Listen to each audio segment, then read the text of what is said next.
তুমি কেন তুলছো? আমি ফটো তুলছি। কেন তুলছো? এগুলো সবাই দিচ্ছে। হ্যাঁ, এরকম তুলবে না, সবাই মিলে আমার এখানকার লোক নিই না কেন না, ফটো তুলছি, তাতে অসুবিধা কি? ওরা সব আমাদের উঠে যাচ্ছে না। তোমার তো পেছনটা উঠেছে, তোমার তো এখানে নেই না, কেন উঠবে কেন?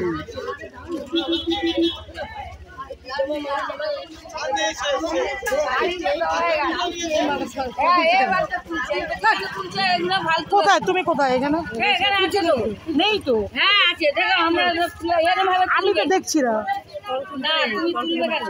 আমি তো সামনে এসে তোমাদের দাঁড়াও, আমি তোমাদের দেখাচ্ছি। দাঁড়াও দাঁড়াও দাঁড়াও, 1 মিনিট দাঁড়াও, 1 মিনিট দাঁড়াও। তোমরা আছো কি এখানে? আমি তো দেখি